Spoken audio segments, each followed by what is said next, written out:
ஒரு ஊரில் ஒரு ராஜா இருந்தார். பெரிய அரண்மனையில் தான் இருக்கிறார். எல்லா வசதியும் இருந்தது. இருந்தாலும் அவர் எல்லாரும் சொல்கிறது எப்படி தெரியுமா? பிச்சைக்கார ராஜா. அப்படி ஒரு பேர் அவருக்கு நிலச்சி போச்சு. ஜனங்களும் சரி, மற்ற தேசங்களில் உள்ளவங்களும் சரி, அவர் அந்த பேர் சொல்லியே குறிப்பிடுறது வழக்கமாக போட்டுது. இது அவருக்கு ரொம்ப கவலையாக போச்சு. என்ன இது, நம்மளை தேடி வர்றவங்களுக்கெல்லாம் நாம் சோறு போடுறோம். நம்ம புகழ்ந்து பாடல் ஏற்றி கொண்டு வர்ற புலவர்களுக்கெல்லாம் அவங்க எப்படி வந்தாலும் ஒருவேளை சோறு போடணுங்கிறது உத்தரவு. இவ்வளவுலாம் செஞ்சும் நம்மளை போய் பிச்சைக்கார ராஜான்னு எல்லாரும் சொல்கிறாங்களே, அது ஏன்? எதுக்காக இப்படி சொல்கிறாங்க? இதுதான் ராஜாவுக்கு குழப்பம். சரி, இதை பற்றி நம்ம அமைச்சர்கள்கிட்ட கேட்கலாமா அப்படின்னு யோசனை பண்ணார். இந்த விஷயத்தை போய் அவங்கக்கிட்ட எப்படி கேட்குறதுன்னு அவருக்கு தயக்கமாக இருந்தது. கௌரவ குறைச்சலாக தெரிஞ்சுது அவருக்கு. சரி, சாதாரண குடிமக்கள்கிட்ட இதை பற்றி கேட்கலாமா அப்படின்னு யோசனை பண்ணார். கேட்கலாம். ஆனால் அவங்க யாரும் ராஜா முன்னாடி வந்து நின்று தைரியமாக பேசக்கூடிய அளவுக்கு இல்லை. ராஜாவோட குழப்பம் நாளுக்கு நாள் அதிகமாக போச்சு. கடைசியாக அவர் ஒரு முடிவுக்கு வந்தார். அதாவது இதை பற்றி ஒரு பிச்சைக்காரங்கிட்டே கேட்டு பார்த்துட்டா என்ன. இதுதான் அவர் பண்ண முடிவு. உடனே மாறு வேஷம் போட்டுக்கிட்டு நகர்வலம் போனார். ஒரு பிச்சைக்காரனை கண்டுபிடிச்சார். இதை பாருப்பா, நம்ம ராஜாவை எல்லாரும் பிச்சைக்கார ராஜான்னே சொல்கிறாங்களே, அதுக்கு என்ன காரணமாக இருக்கும் அப்படின்னு கேட்டார். அதுக்கு அவன் சொல்கிறான், இதுக்கான பதிலை இன்னும் ஒரு 30 நாளில் சொல்கிறேன் அப்படின்னா. உடனே இவருக்கு சந்தோஷம். உண்மையை அவங்ககிட்ட சொன்னார். நான் வேறு யாரும் இல்லை, நான் தான் இந்த நாட்டு ராஜா. இப்போ நீ என் கூடவே வந்துடும், அரண்மனையிலேயே தங்கிக்கோ. 30 நாள் கழித்து எனக்கு பதில் சொல்லிவிட்டு அதுக்கப்புறமா நீ போகலாம் அப்படின்னு சொல்லி அழைச்சிட்டு வந்துட்டார். அரண்மனையில் ஒரு மூலையில் அவன் தங்கிறதுக்கு இடம் கொடுத்தார்.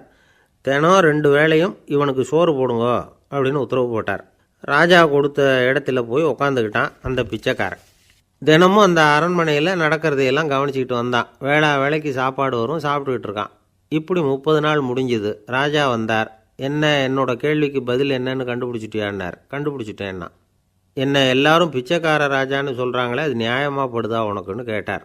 நியாயமாக தான் படுது, சந்தேகம் இல்லாமல் நீங்கள் பிச்சைக்கார ராஜா தான். என்ன தான் நீங்கள் வசதியோடவும் படைபலத்தோடவும் இருந்தால் கூட நீங்கள் எங்கள் வர்க்கத்தை சேர்ந்த ஆசாமி தான் அப்படின்னு அடித்து சொல்லிவிட்டான் அந்த ஆள். ஏனால் அப்படி சொல்கிறேன்னு கேட்டார் இவர். அரசே, ஒரு உண்மையை கண்டுபிடிச்சி சொல்கிறதா நான் உங்ககிட்ட சொன்னேன். நீங்கள் ராஜ பரம்பரைன்னா உடனே உங்கள் கழுத்தில் கிடக்கிற முத்து மாலையை கழட்டி பரிசாக கொடுத்துருப்பீங்க, பொன்னையும் மணியையும் கொடுத்துருப்பீங்க. ஆனால் நீங்கள் அப்படி செய்யலை.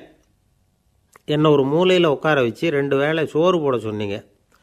உங்களை தேடி யார் வந்தாலும், யார் வந்து பாராட்டி பேசினாலும் அல்லது பிரச்சனைகளை சொன்னாலும் நீங்கள் செய்கிற ஒரே காரியம் சோறு போடுறது தான். பிச்சைக்காரனுக்கு சோறு மட்டும்தான் உலகம். உங்கள் விஷயத்திலையும் நீங்கள் அப்படி தான் நினைக்கிறதாக தெரியுது. நல்லா கவனிங்க. எந்த ஒரு பிரச்சனைக்கும் சோறு தான் முடிவுன்னு நினைக்கிறீங்க பாருங்கள். நீங்கள் சந்தேகமில்லாத எங்களை சேர்ந்த ஆள் தான் அப்படின்னு விட்டான் அந்த பிச்சைக்காரன். அதுக்கப்புறம் தான் அந்த ராஜா தன்னுடைய தவறுகளையெல்லாம் தேர்த்திக்கிட்டாராம். பசின்னு வர்றவங்களுக்கு சோறு தான் போடணும், அது தப்பு இல்லை. பாராட்ட வர்றவங்களுக்கெல்லாம் சோத்தையே போட்டு அனுப்புனா இப்படி தான் பேர் வரும். எனக்கு தெரிஞ்ச ஒருத்தர் தினமும் யாராவது ஒருத்தரை தன் வீட்டுக்கு அழைச்சிட்டு போவார், சாப்பாடு போட்டு அனுப்புவார். முன்னறிவிப்பு இல்லாமல் திடீர்னு ஒரு விருந்தாளியோடு வீட்டில் போய் இவர் நிற்கிறது வழக்கம். அந்த அம்மாவும் இவருக்காக தயார் பண்ணி வச்சுருந்ததை இவர் அழைச்சிட்டு வந்திருக்கிற விருந்தாளிக்கு போட்டுருவாங்க. விருந்தாளி சாப்பிட்டுட்டு போனதுக்கப்புறம் இவர் மனைவிகிட்ட உனக்கு சிரமம் வேணாம் அப்படின்னு சொல்லிவிட்டு பக்கத்தில் உள்ள ஒரு ஹோட்டலுக்கு போய் காசு கொடுத்து சாப்பிட்டுட்டு வந்துடுவார். பல நாள் இப்படி நடக்கும். ஒரு நாள் அவரை தனியாக கூப்பிட்டுக்கிட்டு போய் ஏன் இப்படி பண்ணுறீங்கன்னு கேட்டோம். அதுக்கு அவர் சொல்கிறாரு, எங்கள் வீட்டு சாப்பாட்டிலேருந்து தப்பிக்கிறதுக்கு எனக்கு வேறு வழி எதுவும் தெரியல சார், அதனால தான் இப்படி பண்ணிகிட்ருக்கிறேன் அப்படின்னார் ரொம்ப பரிதாபமாக. எது ரொம்பவும் கஷ்டமான காரியம் அப்படின்னு கேட்டார் ஒருத்தர். ஒருத்தருக்கு ஒருத்தர் சண்டை போடாமல் இருக்கிறது தான் ரொம்ப கஷ்டமான காரியம் அப்படின்னு தோணுது. ஒரு நாட்டுக்கும் இன்னொரு நாட்டுக்கும் சண்டை, நாட்டுக்குள்ளேயே ஒரு குரூப்புக்கும் இன்னொரு குரூப்புக்கும் சண்டை. ஏன் சண்டை போட்டுக்கிறீங்கன்னு கேட்டு பாருங்கள். நாங்கள் சமாதானத்துக்காக தான் சண்டை போட்டுக்கிறோம் அப்படிம்பாங்க. வாழறதுக்காக பிறந்த மனுஷன் லட்சியத்துக்காக உயிரை விட தயார் அப்படின்னு சொல்லிகிட்டு இருப்பான். அப்படி உயிரை விடுறவங்கள நாமளும் பாராட்டுவோம். ஆனால் ஒன்றுமில்லாத விஷயங்களுக்கெல்லாம் சண்டை போடுறவங்களெல்லாம், அப்படிப்பட்டவங்களையும் சரி உயிரை விடுறவங்களையும் சரி என்னென்னு சொல்கிறது, யுத்தங்களாலேயும் சண்டைகளாலேயும் நாம் அடையிறது என்னங்கிறது ஒரு பக்கம் இருக்கட்டும், இழக்கிறது என்ன தெரியுமா? ஏராளமான உயிர்கள். ரத்தம் சிந்துறதுக்கு நான் தயார் அப்படின்னு மார்தட்டி சொல்லலாம். ஆனால் ரத்தம் சிந்தினா உயிர் காத்துக்கிட்டு இருக்க தயார் இல்லை. அதாவது உயிர் நமக்காக காத்துக்கிட்டு இருக்க தயார் இல்லை. இழக்கிற ரத்தத்தை ஈடுகட்டினா தான் உயிரை காப்பாற்ற முடியும். அதனால் இது சம்மந்தமாக ஆராய்ச்சி செய்கிற கட்டாயம் ஏற்பட்டு போச்சு. அதோட விளைவாக புதுசாக ஒன்றை கண்டுபிடிச்சிருக்கிறாங்க. அதுதான் செயற்கை ரத்த பொடி. இப்போ இந்த திடீர் சாம்பார் பொடி, திடீர் ரசப்பொடி, திடீர் காப்பி பொடி இப்படிலாம் சொல்கிறோம்ல, அது மாதிரி இது திடீர் ரத்த பொடி. இஸ்ரேல் ஒரு சின்ன நாடு, மக்கள் தொகை குறைச்சல், அதோட போர்கள் வேறு. அதனால் காயம்பட்டவங்களை காப்பாற்றியே தீர வேண்டிய கட்டாயம். காப்பாற்றணும்னா ரத்த இழப்பை தடுக்கணும். அப்படின்னா உடனடியாக புது ரத்தம் செலுத்தி ஆகணும். திடீர்னு ரத்தம் வேணும்னா எங்கே போகிறது? அதுவும் கிடைக்கிற ரத்தம் சேர்கிற குரூப்பாக இருக்கணும். ஒரு வேடிக்கை பார்த்தீங்களா, நான் வேறு குரூப்பு நீ வேறு குரூப்புன்னு இவன் சண்டை போடுறான். இதில் அடிபட்டவனுக்கு ரத்தம் கொடுக்க போனால் அதுலேயும் அது வேறு வேறு குரூப்பாக இருக்குது. அது ரத்தமும் வேறு வேறு குரூப்புன்னு சொல்லிகிட்டு இருக்குது. எந்த குரூப்பு ரத்தம் வேணும், அது உடனடியாக கிடைக்கலன்னா என்ன பண்ணுறது? இப்படிப்பட்ட கஷ்டம்லாம் நமக்கு வந்துடுது. இதுக்காக தான் விஞ்ஞானிகள் இந்த ரத்த பொடியை கண்டுபிடிச்சிருக்கிறாங்க. அதாவது ஒரு ஆள் அடிபட்டு போட்டான்னு வச்சுங்களேன், அவனுக்கு ரத்தம் கிடைக்கல, உடனே என்ன பண்ணலாம்? இந்த சுத்தப்படுத்தப்பட்ட தண்ணீரை கொஞ்சம் எடுத்துக்க வேண்டியது, அதில் இந்த ரத்த பொடியை கரைக்க வேண்டியது. இப்போ இந்த செயற்கை ரத்தம் தயாராகிட்டுது. இதை அந்த ஆள் உடம்புல ஏற்றி விட்ற வேண்டியது. இயற்கையாக நம்ம உடம்பில் இருக்கிற ரத்தம் என்னென்ன வேலை செய்யுதோ அதே வேலையை இதுவும் செய்யும். அதாவது ஆக்சிஜனை உடம்பில் எல்லா இடத்துக்கும் எடுத்துகிட்டு போகுது. அந்த வேலையை இந்த செயற்கை ரத்தமும் செஞ்சுருது. ஆனால் ஒரு விஷயம், இந்த செயற்கை ரத்தம் ஒரு அவசரத்துக்கு தான் உபயோகப்படுத்தலாம், ஒரு முதல் உதவி மாதிரி. அதை அப்படியே நிரந்தரமாக விட்டுற முடியாது. பின்னாடி தேவையான குரூப்பு உண்மையான ரத்தம் கிடைச்ச உடனே அதை செலுத்திக்கணும். உண்மையான ரத்தத்தை 20லேருந்து 40 நாள் வரைக்கும் தான் பாதுகாக்க முடியும். அதுவும் குளிர்பதன பெட்டியில். அதுக்குள்ளே உபயோகப்படுத்தலைன்னா அது வீணாக போயிடும். இந்த ரத்த பொடி அப்படி இல்லை, எவ்வளோ நாள் வேணும்னாலும் அப்படியே வச்சுருக்கலாம். குளிர்பதன பெட்டியும் தேவையில்லை. ஆனால் ஒன்று, இது தண்ணியில் கலந்து செயற்கை ரத்தமாக ஆக்கிவிட்டா அதோட வலு 72 மணி நேரம் தான், அதாவது 3 நாள். அதுக்குள்ளே அந்த ஆசாமியை எங்கேயாவது ஆஸ்பத்திரிக்கு தூக்கிட்டு போய் உண்மையான ரத்தத்தை கொடுத்துடணும். சண்டையில் அடிபடுறவங்க, சாலை விபத்தில் அடிபடுறவங்க, இவங்களுக்கெல்லாம் அவசரத்துக்கு கை கொடுத்து உதவுறது இந்த செயற்கை ரத்த பொடி. அதுக்கப்புறம் நாம் கொடுக்குற ரத்தம் தான் அவங்கள காப்பாற்றணும். இன்றைக்கி ரத்தத்தை தானமாக கொடுக்க தயாராக இருக்கிற நல்ல உள்ளங்கள் ஏராளம். எவ்வளவு ஆக்சிடெண்ட்டு, ஆப்ரேஷன், இதில் சம்மந்தப்பட்டவங்களை காப்பாற்றுறது நாம் தானமாக கொடுக்குற ரத்தம் தானே. ஒரு ஆக்சிடெண்ட்டு, ஒரு ஸ்கூட்டர் ஒரு ஆள் மேலே மோதி விட்டுது, பார்த்து வரக்கூடாதா அப்படின்னா அந்த ஆள், நீ தான் பார்த்து நடக்கணும், ஏன்னா 20 வருஷமாக நான் அந்த ஸ்கூட்டரை ஓட்டிகிட்டு இருக்கிறேன் அப்படின்னானா இவன். இதுக்கு அவன் சொன்னானா, நீ தான் பார்த்து ஓட்டணும், ஏன்னா 40 வருஷமாக நான் இப்படி நடந்துக்கிட்டு இருக்கிறேன் அப்படின்னானா. ஒரு பெரிய பியானோ கலைஞர் வியன்னாவில் இருந்தார். ரொம்ப புகழ்பெற்ற இசை கலைஞர் அவர். இங்கிலாந்து மகாராணி விக்டோரியா அவருடைய சங்கீதத்தை கேட்கணும்னு ஆசைப்பட்டாங்க. அவரை அரண்மனைக்கு கூப்பிட்டாங்களாம். பியானோ வாசிக்க சொல்லி கேட்டாங்களாம். இவரும் ரொம்ப பிரமாதமாக வாய்ச்சி காட்டியிருக்கார். உடனே பாராட்டி பரிசுகள்லாம் கொடுத்து அனுப்புனாங்களாம். அந்த இசையை கேட்குறதுல அரசிக்கு ரொம்பவும் ஆர்வம் உண்டு. அதனால் அதுக்கப்புறமும் அந்த கலைஞர் அடிக்கடி அரண்மனைக்கு வர வேண்டிய அவசியம் ஏற்பட்டது. ஏன்னா அரசி கூப்பிட ஆரம்பித்தாங்க. இவர் போகணும், அங்கே இசை நிகழ்ச்சி நடத்தணும். இவர் அங்கே பாடி வாசிக்கிறது உண்டு. ஒரு தடவை மகாராணி அவரை பார்த்து, உங்கள் நாட்டு தேசிய கீதம் பாடுங்களேன் அப்படின்னு கேட்டாங்களாம். உடனே அவர் தன்னுடைய நாடான ஆஸ்திரியாவின் தேசிய கீதத்தை பாடியிருக்கிறார். அவர் பாட ஆரம்பித்த உடனே மகாராணி எழுந்திரிச்சு நின்னாங்களாம்.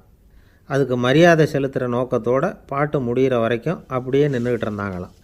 இதுதான் அந்த அரசியினுடைய பெருந்தன்மை. அதாவது நாட்டுப்பற்றுங்கிறது அந்த அளவுக்கு அப்படி இருக்கணும். இப்படி ஒரு அரசியே நம்ம நாட்டு தேசிய கீதத்துக்கு எழுந்திரிச்சு நின்று மரியாதை செலுத்துகிறாங்க அப்படிங்கிறத புரிஞ்சிக்கும் பொழுது அந்த முதிய கலைஞரின் மகிழ்ச்சிக்கு அளவே இல்லையாம். அதுக்கப்புறம் அந்த பியானோ கலைஞர் ஒரு நாள் தன்னுடைய நண்பர் ஒருத்தர்கிட்ட பேசிக்கிட்டு இருந்தாராம். அப்போ சொன்னாராம், மகாராணியார் எனக்கு எவ்வளவோ பரிசுகள்லாம் கொடுத்துருக்குறாங்க. ஒரு தடவை எனக்கு வைரக்கல் பதித்த அணி ஒன்றை கூட பரிசாக கொடுத்தாங்க. ஆனால் அதை விட உயர்ந்த விலை மதிக்க முடியாத அணி என்ன தெரியுமா?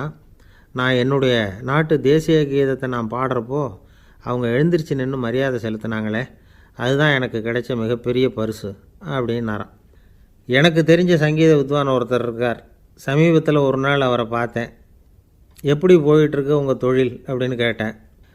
ரொம்பவும் வித்தியாசமாக போயிட்டுருக்குங்க அப்படின்னார். என்ன சொல்கிறீங்க அப்படின்னேன். முன்னாடியெல்லாம் நான் பாடினா எதிரில் இருக்கிறவங்க தான் எழுந்திரிச்சு போயிட்டு இருந்தாங்க. இப்போ எப்படின்னா நான் பாட ஆரம்பிச்சுட்டா உடனே பக்கவாத்தியக்காரனே எழுந்திரிச்சு போயிடுறான் அப்படின்னார் ரொம்ப வேதனையோட. ஒரு ஜென் துறவி, அவருக்கு ரொம்ப வயசாகிட்டுது, கடைசி காலம். நண்பர்களெல்லாம் கூப்பிட்டார். நண்பர்களே, நான் வித்தியாசமான முறையில் சாகணும்னு ஆசைப்பட்றேன், அதுக்கு ஏதாவது யோசனை சொல்லுங்களேன் அப்படின்னு கேட்டாராம். நண்பர்கள் சிரித்தாங்க. என்ன பேச்சு பேசுகிறீங்க, சாவறதுங்கிறது என்ன விளையாட்டு கத்தனமான காரியமா அப்படின்னு கேட்டிருக்காங்க. அந்த துறவி கொஞ்ச நேரம் யோசனை பண்ணார். அப்புறம் கேட்டாராம், இது வரைக்கும் யாராவது நடந்துக்கிட்டே இறந்துருக்குறாங்களா அப்படின்னாராம். எல்லாரும் இல்லைன்னாங்களாம். ஒருத்தர் மட்டும் சொல்லியிருக்கார், அப்படியும் ஒருத்தர் இறந்துருக்கிறதாக ஒரு கதையில் படிச்சிருக்கிறேன், ஒரு ஞானியால் தான் அப்படியெல்லாம் செய்ய முடியும் அப்படின்னு அவர் சொன்னாராம். சரி, அப்படின்னா அந்த முறை நமக்கு வேணாம், நின்றுக்கிட்டே யாராவது உயிரை விட்டுருக்காங்களா அப்படின்னு விசாரித்தாராம். அப்படியும் ஒருத்தர் இறந்துருக்கிறார் அப்படின்னாங்களாம். மறுபடியும் அந்த துறவி யோசனை பண்ணியிருக்கிறார். ஏதாவது வித்தியாசமான முறையில் நாம் போகணும் அப்படிங்கிறது அவருடைய விருப்பம். மனிதன் எப்படி வாழ்கிறானோ அப்படி இறப்பது தான் நல்லது. சரி, யாராவது தலைகீழாக யோகம் செய்யும் நிலையில் இறந்துருக்கிறாங்களா அப்படின்னு விசாரித்தாராம். நண்பர்கள் சிரித்தாங்க. தலைகீழாக நின்னபடி இறந்ததாக நாங்கள் கேள்விப்பட்டதே இல்லை, அது முடியாத காரியம் அப்படின்ட்டுருக்காங்க. இப்போ அந்த துறவிக்கு திடீர்னு உற்சாகம் வந்துட்டுது. உடனே எழுந்திரிச்சார், தலைகீழாக நின்னார், அப்படியே உயிரை விட்டுட்டார். அவ்வளோதான். அந்த மடாலயத்தில் ஒரே குழப்பம், எப்படி அவரை கீழே இறக்கி படுக்க வைக்கிறது அப்படின்னு புரியல. இப்படி உயிர் விடுறதை பற்றி அவங்க இது வரைக்கும் கேள்விப்பட்டதும் இல்லை. உண்மையிலேயே இவர் இறந்து தான் போனாராங்கிறதும் தெரியல. சோதித்து பார்த்தாங்க. இதய துடிப்பு, நாடி துடிப்பு எல்லாம் நின்று போயிருந்தது. இவர் எப்பவும் இப்படி தான், என்ன பண்ணுறது இப்போது அப்படின்னு சொல்லி எல்லோரும் குழம்பிக்கிட்டு இருக்கிற சமயத்தில் ஒரு பெரிய ஒரு யோசனை சொன்னார். இந்த துறவியோட மூத்த சகோதரி பக்கத்து மடாலயத்தில் இருக்கிறாங்க, அவங்கள இங்கே அழைச்சிட்டு வந்தால் ஏதாவது வழி கிடைக்கும் அப்படின்னார். அந்த அம்மாவுக்கு 90 வயசு. அழைச்சிட்டு வந்தாங்க. ஒரு குச்சியை ஊன்றிக்கிட்டு அப்படியே மெதுவாக நடந்து வந்தாங்க. தம்பி, தலைகீழாக நின்று உயிர் விட்டு இறக்கிறத பார்த்தாங்க. தம்பின்னு கூப்பிட்டு பார்த்தாங்க, ஒன்றும் காணோம். உடனே என்ன பண்ணாங்க, தன்னுடைய கைத்தடியால் தம்பியோட உடலை ஒரு தட்டு தட்டினாங்க. ஏப்பா, சாகிறப்பவும் உன்னுடைய குறும்புத்தனத்தை விடலையா, இப்படியாடா சாகிறது, ஒழுங்காக செத்து தொலை அப்படின்னாங்களாம். அவ்வளவுதான். உடனே அந்த துறவி திரும்பி நேராக நின்னார். அக்கா, கோவப்படாத, நான் ஒழுங்காக சாகிறேன், எப்படி செத்தா என்ன, எல்லாம் எனக்கு ஒன்று தான் அப்படின்னு சொல்லிவிட்டு அப்படியே தரையில் படுத்து உயிரை விட்டாராம். அதுக்கப்புறம் அந்த அம்மா கோலை கையில் எடுத்துக்கிட்டு அப்படியே திரும்பி கூட பார்க்காம அவங்க பாட்டுக்கு போயிட்டாங்களாம். மரணத்தை ஒரு விளையாட்டாக ஆக்கிய அந்த துறவிக்கு வாழ்க்கையே ஒரு விளையாட்டாக தான் இருந்திருக்குது. எந்த நோக்கமும் இல்லாமல் செயல்படுறதுன்னா என்னங்கிறதும் அவருக்கு தெரிஞ்சிருக்குது. பயனை எதிர்பார்க்காமல் பணி செய்து வாழ்ந்து மறைந்த மகான் அவர். தம்முடைய தொழிலை விளையாட்டு போல் செய்ய தெரிஞ்சவருக்கு வாழ்க்கையே ஒரு விளையாட்டாக மாறிடும். எல்லாமே விளையாட்டாகி விடுகிற போது மரணமும் விளையாட்டாகிவிடும் அப்படிங்கிறது தான் அந்த தத்துவம். ஆனால் அதுக்கு முன்னாடி உங்களுக்குள்ளே இருக்கிற உண்மையான நடிகனை நீங்கள் அடையாளம் கண்டுபிடிக்கணும். நீங்கள் நடிக்க வேண்டியதே இல்லை, நீங்கள் ஏற்கனவே நடிச்சுக்கிட்டு தான் இருக்கிறீங்க. நீங்கள் இந்த உண்மையை தெரிஞ்சுக்கணும், அவ்வளவுதான். இதுதான் ஞானிகளுடைய கருத்து. நீங்கள் தெருவில் நடந்து போயிட்டுருக்கிறீங்க, எதிரில் வர்றவர் உங்களை பார்த்து எப்படி இருக்கிறீங்கன்னு கேட்குறார். நல்லா இருக்கிறேங்கிறீங்க. உண்மையிலேயே நாம் நல்லா இருக்க மாட்டோம், ஏதாவது உடம்புல கோளாறு இருக்கும். ஆனால் அப்படி சொல்லுவோம், நல்லா இருக்கிறேன் அப்படின்னு. அது நடிப்பு தானே. உங்களை சந்தித்ததில் ரொம்ப மகிழ்ச்சி அப்படின்னு சொல்கிறோம். உடனே கொஞ்சம் நிதானமாக யோசித்து பாருங்கள், உண்மையிலேயே உங்கள் மனசு மகிழ்ச்சி அடைஞ்சுட்டுதா? அது நடிப்பு தானே. வாழ்க்கையை சரியாக புரிஞ்சுக்கிட்டால் எல்லாமே நடிப்புங்கிறது புரியும். கல்யாண பத்திரிக்கை அனுப்பியிருந்தேனே, ஏன்டா வரலன்னு கேட்டான் ஒருத்தன். வந்திருந்தேனே அப்படின்னானா இவன். டேய், ஏன்டா போய் சொல்கிற, நான் பத்திரிக்கையே உனக்கு அனுப்பலையே அப்படின்ட்டுருக்கான் அவன். அதுக்கு இவன் சொன்னானா, பத்திரிக்கை அனுப்புனேன்னு நீ போய் சொல்கிறப்போ கல்யாணத்துக்கு வந்தேன்னு நான் போய் சொல்லக்கூடாதா அப்படின்னானா. அளவுக்கு மிஞ்சினால் அமிர்தமும் நஞ்சு அப்படின்னு சொல்லுவாங்க. அது உண்மைதான். ஒருத்தருக்கு அளவுக்கு மீறிய புகழ் வந்துட்டுதுன்னு வச்சுங்க, அது கூட ஆபத்தாக போயிடுறது உண்டு. பழங்காலத்துல எல்லாம் கிரேக்க தேசத்தில் ஒரு பழக்கம் உண்டாம். அதாவது யாராவது ஒருத்தரை நாடு கடத்தணும்னா அதுக்கு ஒரு வழி உண்டு. அதாவது ஒருத்தரை நாடு கடத்தணும்னு மக்கள் விரும்புகிறாங்கன்னு வச்சுங்களேன், அவர் பேரை ஒரு மண்பாண்ட ஓட்டுச்சில்லில் எழுதி அதை ஒரு குறிப்பிட்ட பொது இடத்துல போட்டுற வேண்டியது, அவ்வளவுதான். இது மாதிரி பல பேர் போட்டுக்கிட்டே இருப்பாங்க, எல்லாம் அப்படியே குவிஞ்சு போயிடும். அந்த ஓட்டாஞ்சில்லு குவியலில் யாருடைய பேர் அதிகமாக இருக்குதோ அந்த நபரை ஒரு 10 ஆண்டுகள் நாடு கடத்தி விடுவாங்க. இது அந்த ஊர் வழக்கமாக. ஒரு நாள் அந்த குவியலுக்கு பக்கத்தில் ஒரு ஆள் நின்றுக்கிட்டு இருக்கிறான். அவன் கையில் ஒரு ஓட்டாஞ்சில்லு வச்சுருக்கிறான். அதில் யாரோட பேரையோ எழுதணும், எழுதி அந்த இடத்துல போடணுங்கிறது அவன் ஆசை. ஆனால் அவன் படிக்காதவன், அதனால் எழுத தெரியல. யாராவது அந்த வழியாக வர்றாங்களான்னு பார்த்துக்கிட்டே நின்றுக்கிட்டு இருந்தான். ஒரு பெரியவர் வந்துக்கிட்டு இருந்தார். அவர்கிட்ட ஓடினான். கையில் இருந்த மண்பாண்ட சில்லை கொடுத்தான். ஐயா, இதில் ஒரு பேர் எழுதி கொடுங்களேன்னா. அந்த பெரியவர் அதை வாங்கி கையில் வச்சுக்கிட்டு, என்ன பேர் எழுதணும் சொல்லு அப்படின்னா. இவன் சொன்னான், அரிஸ்டைடிஸ் அப்படின்னு எழுதுங்க அப்படின்னா. இதை கேட்டதும் அந்த பெரியவருக்கு அதிர்ச்சி. ஏன்னா அவர் தான் அரிஸ்டைடிஸ், தத்துவ மேதை அரிஸ்டைடிஸ் அவர். இருந்தாலும் நான் தான் அதுங்கிறத காட்டிக்காமல் அந்த ஆளுகிட்ட கேட்டார். அது சரிப்பா, அரிஸ்டைடிஸுங்கிற பேரை எழுத சொல்கிற, அவர் உனக்கு என்ன கெடுதல் பண்ணார்? அவர் பேரை இதில் எழுத சொல்கிறியே அப்படின்னு கேட்டிருக்கார். அதுக்கு இவன் சொன்னானா, அவர் எனக்கு எந்த கெடுதலும் பண்ணலை, அவரை நான் பார்த்தது கூட இல்லை அப்படின்ட்டுருக்கான். அப்புறம் எதுக்காக அவரை நாடு கடத்தணும்னு நீ ஆசைப்படுற அப்படின்னு கேட்டிருக்கார். இப்போ அந்த ஆள் சொல்கிறான், அரிஸ்டைடஸை பற்றி எல்லாரும் பேசுகிறாங்க, அவர் ரொம்ப நல்லவர், அவர் ஒரு பெரிய அறிவாளிங்கிறாங்க, அவர் ஒரு பெரிய வள்ளல், பேரறிஞர், இப்படி எல்லாரும் சொல்கிறத கேட்டு கேட்டு எனக்கு ரொம்ப அலுத்து போயிட்டுது, அதனால தான் வெறுப்பாயிட்டேன் அப்படின்னு நானும். இதிலேருந்து என்ன தெரியுது? நாம் நல்லவனாக இருக்கிறதுல ஒன்றும் இடைஞ்சல் இல்லை.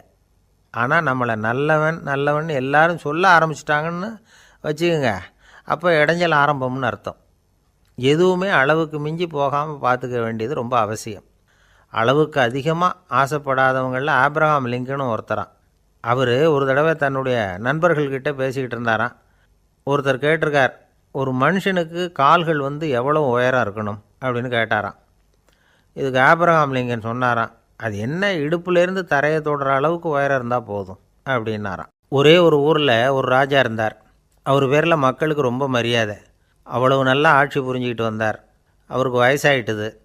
அதனால் ஒரு நாள் அமைச்சரை கூப்பிட்டார். இதை பாருங்கள், எனக்கு வயசாகிட்டுது, அதனால் இந்த அரச பொறுப்பையெல்லாம் நீங்கள் ஏற்றுக்குங்க அப்படின்னார். அதுக்கப்புறம் ராணியை கூப்பிட்டார். வா, நாம் இனிமேல் இங்கே இருக்க வேணாம், காட்டுக்கு போய் தவம் பண்ணலாம் அப்படின்னு கூப்பிட்டார். இந்த செய்தி மக்களுக்கு அறிவிக்கப்பட்டது. மக்கள் உடனே கூட்டம் கூட்டமாக அரண்மனைக்கு வர ஆரம்பிச்சிட்டாங்க. மன்னரை போய் பார்க்குறாங்க. அரசே, தாங்கள் எங்களுக்கு தந்தை மாதிரி, நீங்கள் காட்டுக்கு போயிட்டால் நாங்கள்லாம் இங்கே எப்படி இருக்க முடியும்? எங்களுக்கெல்லாம் எந்த துன்பமும் இல்லாமல் பார்த்துக்கிட்டு வர்றீங்க. இது மாதிரியான ஒரு அரசாட்சி இல்லைன்னா மக்கள் வாழ்ந்து என்ன பயன் அப்படின்னாங்க. இருந்தாலும் என்ன பண்ணுறது, வயசாயிட்ட காரணத்தினால இந்த முடிவுக்கு வர வேண்டியிருக்குது அப்படின்னாராம் ராஜா. அப்படின்னா நீங்கள் காட்டுக்கு போக வேணாம், நாங்கள் போகிறோம். நாங்கள் அங்கே போய் தவம் பண்ணுறோம், வழிபாடு பண்ணுறோம், கடவுள் வருவார், அவர்கிட்ட வரம் வாங்கிட்டு வந்துடுறோம் அப்படின்னாங்களாம். அப்படி சொல்லிவிட்டு உடனே எல்லோரும் காட்டுக்கு போனாங்க. நாட்டு மக்கள் எல்லாரும் ஒட்டு மொத்தமாக காட்டில் உட்காந்துக்கிட்டு தவம் பண்ணுறதை பார்த்தார் கடவுள். உடனே புறப்பட்டு வந்தார். எல்லோரும் இப்படி உட்காந்துருக்குறீங்களே, என்ன வேணும் உங்களுக்கு அப்படின்னு கேட்டார். உடனே மக்கள் எல்லாரும் ஒரு குரலில் சொன்னாங்க, சுவாமி, எங்கள் மன்னன் ரொம்ப நாளைக்கு நல்லபடியாக இருக்கணும், அவர் மகிழ்ச்சியாகவும் உடல் நலத்தோடும் இருந்தால் தான் நாங்கள் அமைதியாக வாழ முடியும் அப்படின்னாங்க. சரி, அதுக்கு என்ன செய்யணும் அப்படின்னார் ஆண்டவன். எங்கள் மன்னருக்கு இன்னும் ஒரு 100 வருஷம் ஆயுளை கொடுங்க அப்படின்னாங்க. அவ்வளவு தானே, சரி அப்படியே ஆகட்டும் அப்படின்னு சொல்லிவிட்டு ஆண்டவன் போயிட்டார். மக்கள் மகிழ்ச்சியோடு திரும்பி வந்தாங்க. மன்னா, கடவுள் வரம் கொடுத்துட்டார், நீங்கள் 100 வருஷம் வாழ போகிறீங்க அப்படின்னாங்க. இதை கேட்டதும் ராணி ராஜாவை வணங்கி, நான் தவம் செய்ய போகிறேன் அப்படின்னு புறப்பட்டாங்க. உடனே மக்கள் என்ன நினச்சாங்க தெரியுமா? ஐயோ, நாம் ராஜாவுக்கு மட்டும்தானே நீண்ட ஆயுள் வேணும்னு வரம் வாங்கினோம், ராணிக்கு வாங்கலையே, அதுதான் கோபத்தில் புறப்பட்டாங்க போல இருக்குது அப்படின்னு நினச்சி வருத்தப்பட்டாங்க. ஆனால் ராணி நினச்சது அது இல்லை. ராணி போய் தவம் பண்ணாங்க, கடவுள் காட்சி கொடுத்தார். இவங்க கேட்குறாங்க, சுவாமி, ராஜாவுக்கு மட்டும் 100 வருஷம் ஆயுள்னு வரம் கொடுத்துட்டீங்க, அப்படின்னா குடிமக்களும் 100 வருஷம் இருக்கணும். இப்படிப்பட்ட குடிமக்கள் இல்லைன்னா அப்படிப்பட்ட அரசன் இருந்து என்ன பிரயோஜனம் அப்படின்னாங்களாம். ஆண்டவன் பார்த்தார், சரி அவங்களும் 100 வருஷம் வாழ்வாங்க, அது மட்டும் இல்லை நீயும் 100 ஆண்டு காலம் வாழ வரமளிக்கிறேன் அப்படின்னு சொல்லிவிட்டு மறைஞ்சிட்டார். இதில் ஆண்டவன் வர்றதும் மறையிறதும் முக்கியம் இல்லை. இதில் கவனிக்க வேண்டியது ஆள்கிறவனின் விசால மனம், குடிமக்களின் விசால மனம், ஆள்கிறவன் மனைவியினுடைய விசால மனம். இப்படி ஒரு நாடு இருந்துட்டுதுன்னா எப்படி இருக்கும் வாழ்க்கையை நினச்சி பாருங்கள். அதனால தான் பெரியவங்கள்லாம் சொல்கிறாங்க, இதய வாசல் திறந்தே இருக்கணும், இதயத்தின் கதவுகளை மூடாதீங்க அப்படின்னு சொல்லுவாங்க. என்கிட்ட ஒருத்தர் சொன்னார், என்னுடைய இதய வாசல் எப்பவும் திறந்தே தான் இருக்குதுன்னார். எதனால் அப்படி சொல்கிறீங்க அப்படின்னு கேட்டோம். டாக்டரே சொல்லிவிட்டார், என்னுடைய இதயத்தில் ஒரு ஓட்டை இருக்குது அப்படின்னு, வால்வு சரியில்லையா அப்படிங்கிறார். காசி மாநகரத்தை பிரம்மதத்தன் அப்படிங்கிற ராஜா ஆட்சி பண்ணிட்டு வந்தார். அவர் ஒவ்வொரு வருஷமும் ஒரு திருவிழா நடத்துறது வழக்கம். எல்லா தேசத்திலிருந்தும் எல்லா வகையான ஜனங்களும் அதில் வந்து கலந்துக்குவாங்க. ஒரு சமயம் அது மாதிரி விழா நடந்துக்கிட்டு இருந்தது. வைகுண்டத்திலேருந்து தேவலோகத்திலேருந்து நிறைய தேவகுமாரர்கள்லாம் காசி நகருக்கு அப்போது வந்திருந்தாங்க. அதில் முக்கியமாக ஒரு 4 தேவகுமாரர்கள், அந்த 4 பேரையும் சுற்றி ஏகப்பட்ட கூட்டம். அப்படி என்ன விசேஷம் அவங்கக்கிட்ட அப்படின்னா, மற்றவங்கள விட அவங்க முகம் அழகாக இருந்ததா அப்படி பார்த்தா அப்படியும் இல்லை. அவங்க அணிஞ்சிருந்த மலர் மாலைகள் தான் அதுக்கு காரணமாக. அந்த மலர்கள்லேருந்து அப்படி ஒரு அபூர்வமான நறுமணம்.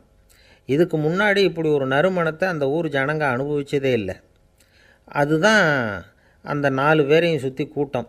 எல்லோரும் கேள்வி கேட்க ஆரம்பித்தாங்க. உடனே அந்த 4 தேவகுமாரர்களும் எல்லாருக்கும் தெரியும்படியாக வானத்தில் எழும்பி கொஞ்சம் உயரமாக நின்றுக்கிட்டாங்க. கீழே நின்றுக்கிட்டு இருந்த அரசன்லேருந்து ஆண்டி வரைக்கும் ஒருத்தர் பாக்கி இல்லாமல் ஒரே குரலில் எல்லாரும் அவங்கள பார்த்து, எங்களுக்கும் இது மாதிரி மாலையை போட்டுக்கணும்னு ஆசையாக இருக்குது, அதுக்கு நீங்கள் தான் அருள் பண்ணணும் அப்படின்னு கேட்டுக்கிட்டாங்க. மாலை போட்டுக்கிறதுனா எல்லாருக்கும் ஆசையாக தானே இருக்கும். அந்த 4 தேவகுமாரர்களில் ஒருத்தர் புத்தர் பிரான்.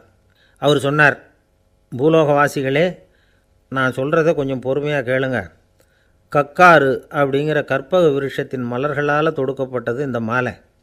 இதுக்கு நிறைய சக்தி உண்டு, எந்த காலமும் இது வாடாது, வாசனையும் குறையாது. ஆனால் இதை அணிந்து கொள்கிறதுக்கு சில தகுதிகள் தேவை அப்படின்னார். என்ன தகுதி அது சொல்லுங்களேன் அப்படின்னு ஏக காலத்தில் எல்லாரும் சத்தம் போட்டாங்க. தீய இயல்புகள் உள்ளவங்க, இழிந்த சிந்தனை, இழிந்த செயல் உள்ளவங்க இந்த மாலையை அணிய முடியாது அப்படின்னார். அவ்வளோதான். கூட்டத்தில் சத்தம் போட்டவங்கள்லாம் மெதுவாக அப்படி அடங்க ஆரம்பிச்சிட்டாங்க. இன்னொரு தேவகுமாரன் சொன்னார், அடுத்தவங்க பொருளை அபகரிக்காதவன், அடுத்தவங்களுக்கு கெடுதல் பண்ணக்கூடிய பொய் பேசாதவன், பேராசையினால் கெட்ட வழியில் பொருள் ஈட்ட நினைக்காதவன் இந்த மாலையை போட்டுக்கலாம் அப்படின்னார். கூட்டத்திலிருந்து யாரும் முன்னுக்கு வரல. ஒரே ஒரு ராஜகுரு மட்டும் கொஞ்சம் முன்னாடி வந்தார். பெரியவர், படித்தவர் அவர். எனக்கு தகுதி இருக்குது அந்த மாலையை போட்டுக்கிறதுக்கு அப்படின்னார். வேறு ஒன்றும் இல்லை, பொய் சொல்லியாவது அந்த மாலையை வாங்கிக்குவோமே அப்படின்னு முடிவு பண்ணிட்டார் அவர். அவ்வளோதான், மாலையை வாங்கிட்டார். அடுத்த தேவகுமாரன் பேசினார். யாருக்கு திடமான அறிவும் மனமும் இருக்குதோ, யாருக்கு நல்ல காரியங்களில் அசையாத ஈடுபாடு இருக்குதோ, நல்ல அரிய பொருள்களை தனியாக தான் மட்டும் அனுபவிக்க விரும்பாதவர் யாரோ அவர் முன்னாடி வந்து இந்த மாலையை வாங்கிக்கலாம் அப்படின்னார். அந்த தகுதியும் எனக்கு இருக்குன்னார் ராஜகுரு. மாலையை வாங்கி போட்டுக்கிட்டார். இன்னொரு ராஜகுமாரன் பேச ஆரம்பித்தார். அறநெறியில் செல்வம் சேர்க்கணும், ஆடம்பர பொருள்களுக்கு அடிமையாகக்கூடாது, வெற்றி அடைஞ்சாலும் கர்வம் வரக்கூடாது, அப்படிப்பட்டவங்க இந்த மாலையை போட்டுக்கலாம்னார். துணிஞ்சு பொய் சொல்லி அதையும் வாங்கி கழுத்தில் போட்டுக்கிட்டார் இந்த ராஜகுரு. இன்னொரு ராஜகுமாரன் சொன்னார், சான்றோர்களை நிந்திக்காதவங்க, புறம் பேசாதவங்க இந்த மாலையை போட்டுக்கலாம்னார். அதையும் வாங்கி போட்டுக்கிட்டார். திருவிழா முடிஞ்சுது, எல்லோரும் திரும்பி போயிட்டாங்க. மறுநாள் ராஜகுரு 4 மாலைகளையும் போட்டுக்கிட்டு ராஜசபைக்கு வரார். வந்தவர் ரொம்ப அவஸ்தையோடு வர்றார். மாலையெல்லாம் வாடி போயிட்டுது, வாசனை எதுவும் கிடையாது. அது மட்டும் இல்லை, அவருக்கு கடுமையான தலைவலி வேறு வந்துட்டுது. துடிச்சு போயிட்டார். மாலையை கழட்டவும் முடியல. ஜனங்கள்லாம் அவரை பார்த்து சிரிக்க ஆரம்பிச்சிட்டாங்க. என்னத்துக்கு ஆசைப்படணும், ஏன் இப்படி கஷ்டப்படணும் அப்படின்னு. ராஜா பார்த்தார். மறுபடியும் விழாவுக்கு ஏற்பாடு பண்ணினார். தேவகுமாரர்கள்லாம் வந்தாங்க. ராஜகுரு வந்தார். மக்கள் முன்னிலையில் அவங்க காலில் விழுந்தார், மன்னிப்பு கேட்டுக்கிட்டார். இந்த மாலையை போட்டுக்கிற தகுதி எனக்கு இல்லை.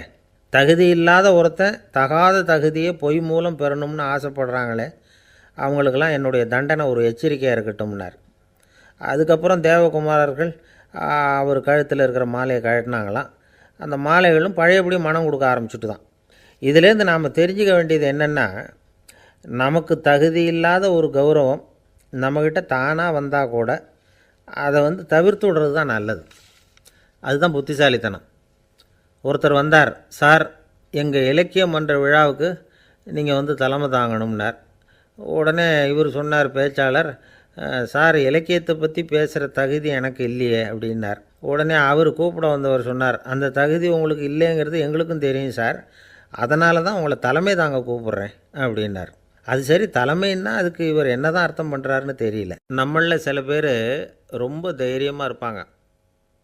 நாம் கூட சொல்கிறது உண்டு, அந்த ஆளுகிட்ட வர்றதுக்கு யமன் கூட பயப்படுவான் அப்படின்னு சொல்கிறது உண்டு.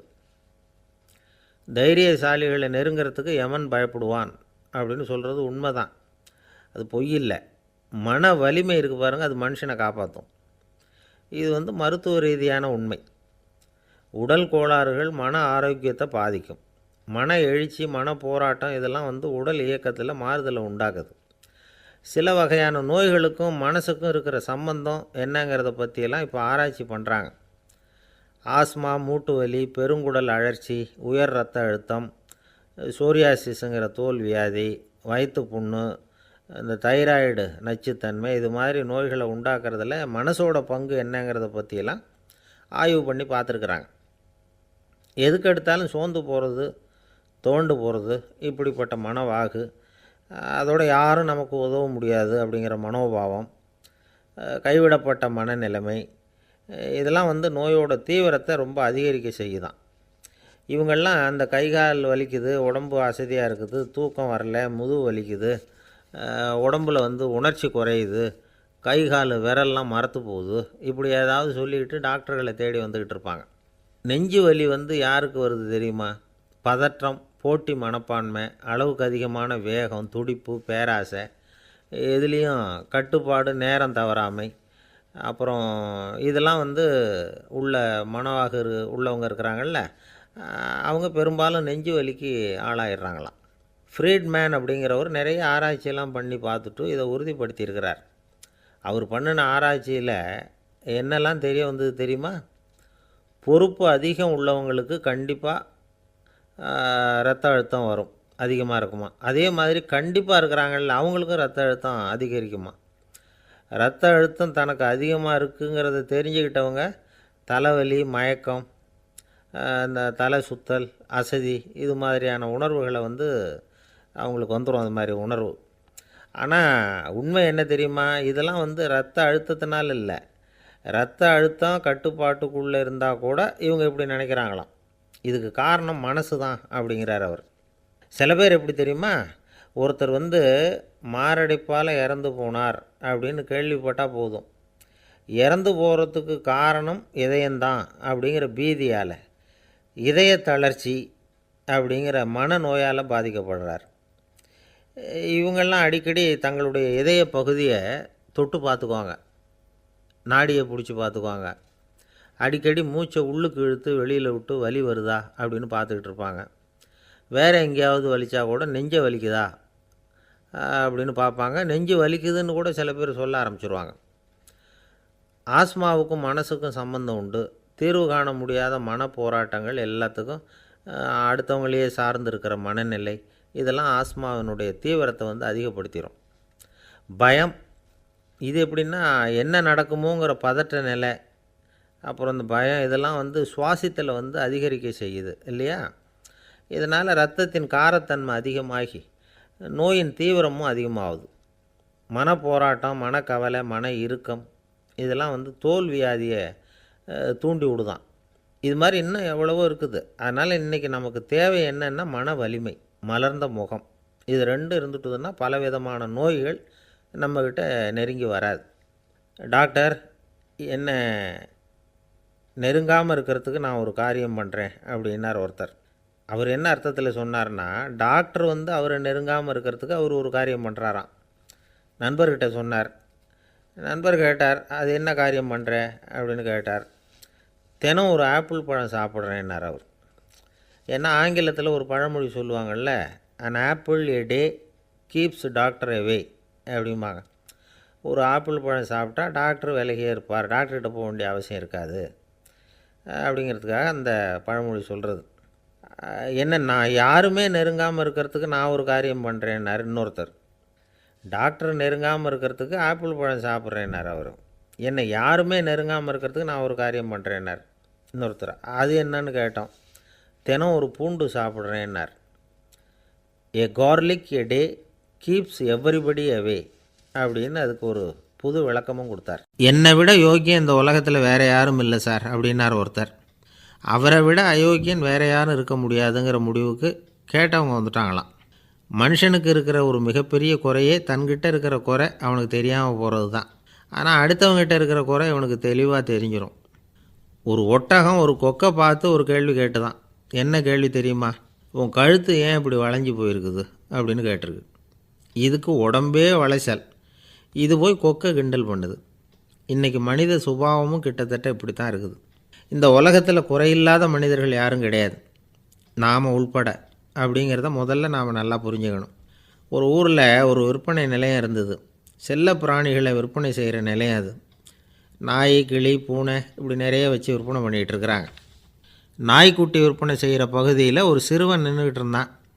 விற்பனை செய்கிற ஆளுகிட்ட விலை கேட்டுக்கிட்டு இருந்தான். அதோ இருக்குதே அந்த நாய்க்குட்டி என்ன விலை அப்படின்னு கேட்டானா. 1000 ரூபா அப்படின்னாரான். சரி, அது வேணாம், இது என்ன விலைன்றிருக்கான். 500 ரூபா அப்படின்னாரான். இந்த சின்ன பையன் கையில் வச்சுருந்தது வெறும் 50 ரூபா தான்.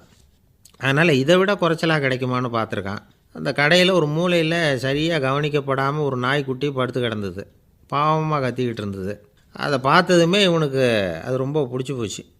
உடனே அந்த கடைக்காரரை பார்த்து, அதுவும் அந்த மூலையில் படுத்து கிடக்குதே அந்த நாய்க்குட்டி என்ன விலை அப்படின்னு கேட்டிருக்கான். தம்பி, அது ஒரு கால் ஊனம், அதனால் அது உன்னோட குதித்து விளையாடவோ ஓடுறதோ அதால் முடியாத காரியம் அப்படின்ட்டுருக்கார் அவர். அது தெரிஞ்சுதாங்க கேட்குறேன், அதோட விலை என்ன அதை மட்டும் சொல்லுங்களேன் அப்படின்ட்டுருக்கான். தம்பி, இது கால் ஊனம் உள்ள ஒரு நாய். இதை போய் காசு கொடுத்து வாங்கிறதுக்கு யாராவது பிரியப்படுவாங்களா? இதை நான் உனக்கு இலவசமாகவே தர்றேன், எடுத்துகிட்டு போ அப்படின்னாரான்.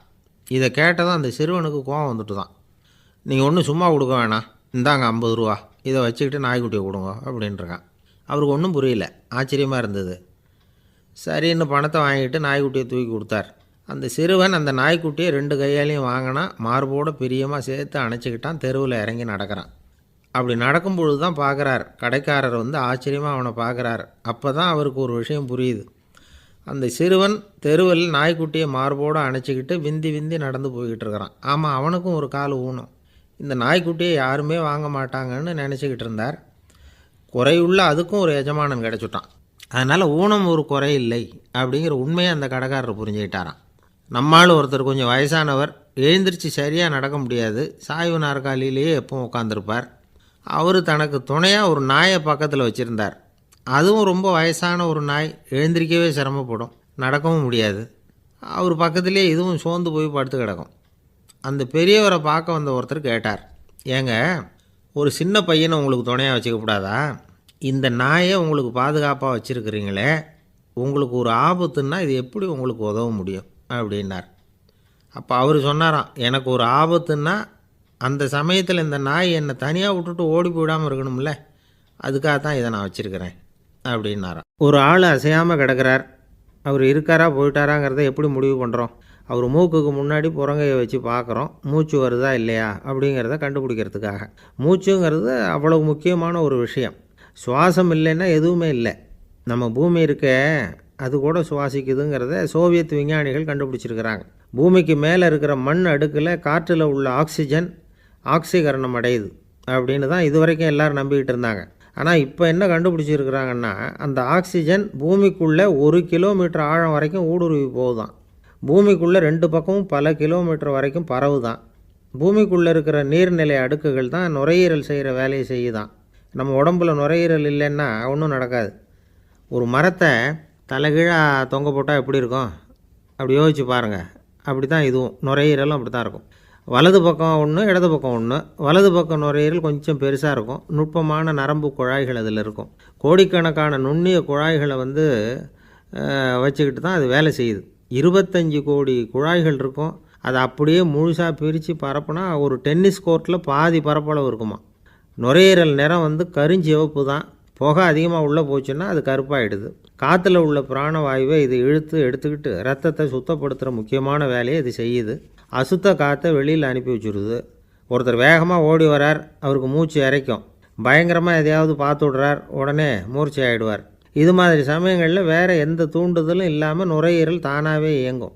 இப்படி ஒரு அவசியம் ஏற்படுறப்போ இயக்கத்தை தூண்டி விடுற முக்கியமான இணைப்பு மூளைக்கு கீழே முதுகு எலும்புக்கு மேற்பகுதியில் இருக்குது. அது உடனே சுவாசத்துக்கு அவசர உதவியை கொடுக்குது. இப்போ ஒருத்தர் பேசாமல் உட்காந்துருக்கார். இந்த சமயத்தில் அவருக்கு 1 பங்கு காற்று தேவைப்படுதுன்னு வச்சுக்கோங்க. அவர் எழுந்திரிச்சு நடக்கும் பொழுது 1.5 மடங்கு தேவைப்படும்.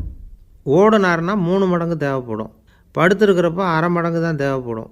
இதுக்கு நிமிஷத்துக்கு 16 தடவை மூச்சு விட்டாகணும். இப்படி சாதாரணமாக உள்ளே இழுக்கிற காற்று கொஞ்சம்தான் இருந்தாலும் இது மாதிரி 8 மடங்கு காற்றை உள்ளே இழுத்து வச்சுக்கிற சாமர்த்தியம் நுரையீரலுக்கு இருக்குதான். தண்ணி, நுண்கிருமிகள், ரசாயன பொருள் இப்படி எது உள்ளே போனாலும் நுரையீரல் சமாளிச்சுக்கும். 30 வருஷமாக விடாத புகை பிடிக்கிறவர் தொடர்ந்து உள்ளே அனுப்பி வைக்கிற புகையை கூட சமாளிக்குதுன்னா பார்த்துங்களேன்.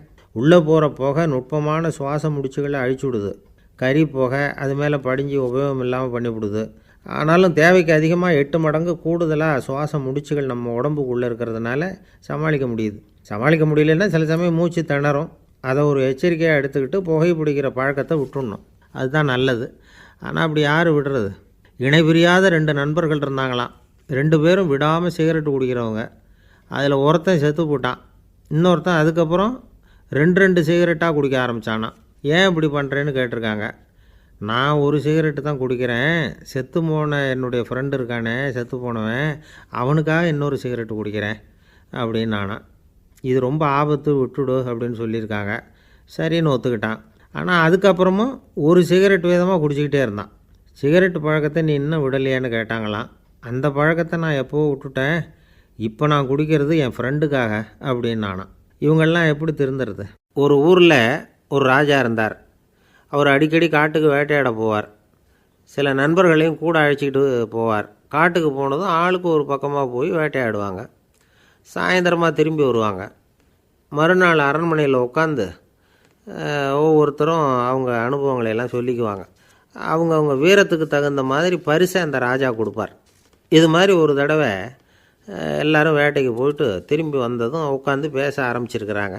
ஒருத்தன் சொன்னான், தன்னுடைய வீர தீர செயலை பற்றி அளக்க ஆரம்பிச்சிட்டான். ஏன்னா அதுக்கு பரிசு கிடைக்க போகுதில்ல, அதனால். அவன் என்ன சொன்னான் தெரியுமா? அரசே, நேற்றுக்கு காட்டில் என்னாச்சு தெரியுமா? எனக்கு நேராக ஒரு சிங்கம் வாயை திறந்துக்கிட்டு வந்துட்டுது. நான் பயப்படவே இல்லை. உடனே ஒரு கல்லை எடுத்து குறி பார்த்து வீசினேன். சிங்கத்து வாய்க்குள்ளே போய் அந்த கல் மாட்டிக்கிட்டுது. அவ்வளவுதான். அந்த சிங்கம் என்னை பார்த்துட்டு பயந்துட்டு ஒரே ஓட்டமாக திரும்பி ஓடி போயிட்டுது அப்படின்னா. ஆஹா பலே அப்படின்னு எல்லோரும் கை தட்டினாங்க. 2வது ஆள் ஒருத்தன் எழுந்திரிச்சான். அவன் சொல்ல ஆரம்பித்தான், அரசே, நான் போன வழியில் 2 பெரிய மலைப்பாம்பு கிடந்தது. என்னை முழுங்கிறதுக்கு வந்தது. நான் என்ன பண்ணேன் தெரியுமா? அந்த 2 பாம்போட வாலையும் ஒன்றா சேர்த்து முடிச்சு போட்டுட்டேன். அவ்வளவுதான். அது அங்கே இழுக்க இது இங்கே இழுக்க முடிச்சு நல்லா இறுகி போட்டுது அப்படின்றான். ஆஹா அற்புதம்னு சொல்லி எல்லாரும் கை தட்டினாங்களாம். அடுத்தபடியாக 3வது ஆள் ஒருத்தன் வந்தான். அவன் சொல்ல ஆரம்பித்தான், மன்னா, நான் போன பாதையில் குறுக்க ஒரு ஆறு, அதில் இறங்கி குளித்தேன். யாரோ காலை பிடிச்சி இழுக்கிறது மாதிரி இருந்தது. திரும்பி பார்த்தா ஒரு பெரிய முதலை. நான் உடனே அப்படியே ஒரு துள்ளல் துள்ளி அது முதுகில் போய் உக்காந்துக்கிட்டேன். அதை அப்படியே கரைக்கு நீந்த வச்சேன். கரைக்கு வந்து சேர்ந்ததும் அப்படியே ஒரே துள்ளி குதித்து கரைக்கு வந்துட்டேன் அப்படின்றான். அவன் தன்னுடைய வீரத்தை அப்படி சொல்லியிருக்கான். அடடா எப்பேற்பட்ட வீரம் அப்படின்னு எல்லாரும் கை தட்டினாங்களாம். 4வது ஆள் எழுந்திரிச்சான். மன்னா, நான் போன இடத்துல ஒரு கரடி என்னை துரத்த ஆரம்பிச்சுட்டுது. நான் ஒரு மலை உச்சிக்கு வந்துட்டேன். அதுக்கப்புறம் ஒரு அடி எடுத்து வச்சாலும் அதில் பாதாளத்தில் விழ வேண்டியது தான். அந்த நேரம் பார்த்து ஒரு பெரிய ராட்சச கழுகு அந்த பக்கமாக பறந்து வந்தது. நான் உடனே அப்படியே உயர எழும்பி அந்த கழுகோட காலை பிடிச்சிக்கிட்டேன். அப்படியே தொங்கிக்கிட்டே வந்தேன். ஒரு நல்ல இடம் வந்ததும் தொப்புன்னு கீழே குதித்து நடந்து வந்துட்டேன்னா. இதுக்கும் எல்லோரும் கை தட்டுறாங்க. கடைசியாக ஒரு ஆள் எழுந்திரிச்சான். அரசே, நான் போன வழியில் ஒரு பெரிய யானை குறுக்க வந்தது. பயங்கரமாக சத்தம் போட்டுக்கிட்டே வந்தது. நான் பயந்து ஓடலை. உடனே என்ன பண்ணேன் தெரியுமா?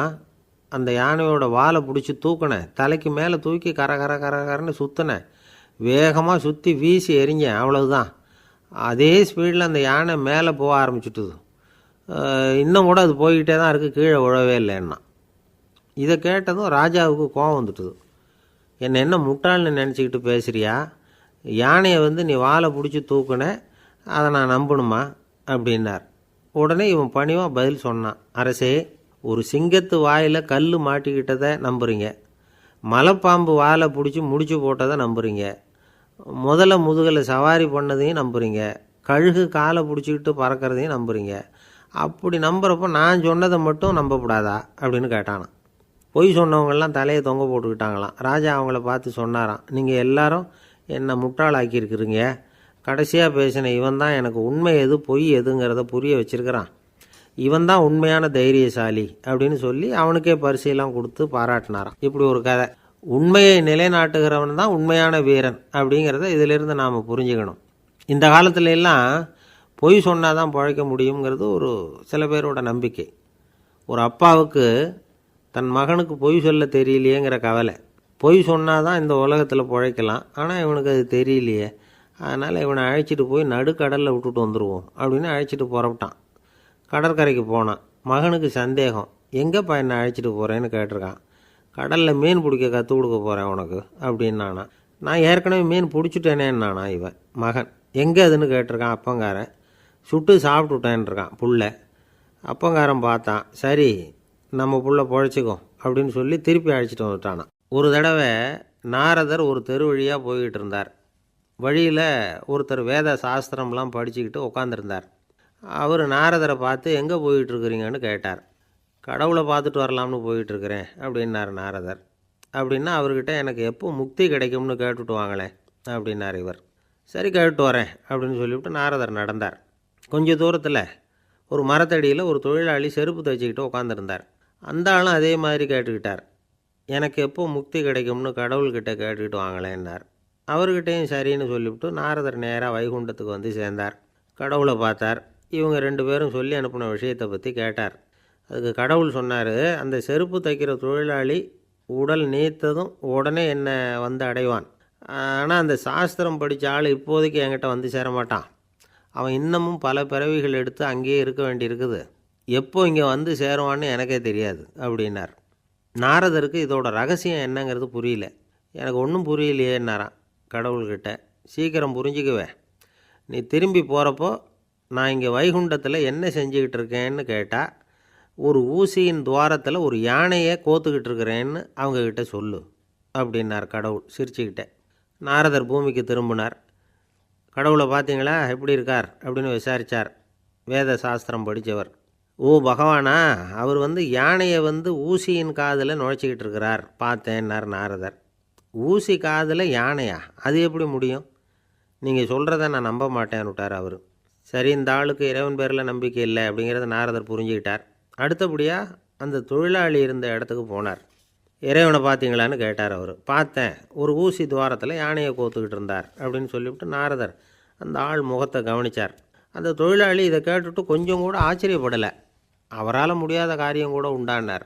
என்ன இப்படி சொல்கிற, ஊசியின் துவாரத்தில் யானையை கோக்க முடியும்னு நீ நம்புறியா அப்படின்னு கேட்டார் நாரதர்.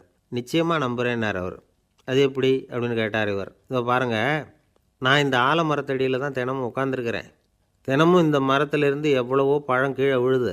இந்த பழத்தில் இருக்கிற ஒவ்வொரு விதையிலேயும் உள்ள ஒரு ஆலமரம் இருக்குது. ஒரு சின்ன விதைக்குள்ளே ஒரு பெரிய ஆலமரம் இருக்க முடியுங்கிறப்போ ஊசி துவாரத்தில் கடவுள் யானையை நுழைய வச்சாருங்கிறத ஒத்துக்கிறதுல என்ன கஷ்டம் இருக்குது அப்படின்னு ரொம்ப சர்வசாதாரணமாக பதில் சொன்னாராம் அந்த தொழிலாளி. நாரதர் யோசனை பண்ணார். இந்த தொழிலாளி வேத சாஸ்திரங்களையெல்லாம் படிக்கலைன்னா கூட அறிவுபூர்வமாக சிந்தித்து இறைவனை நம்புகிறான். அதனால தான் கடவுள் இந்த ஆளுக்கு சீக்கிரம் முக்தி கிடைக்கும்னு சொன்னார் அப்படிங்கிறத புரிஞ்சுக்கிட்டாராம்.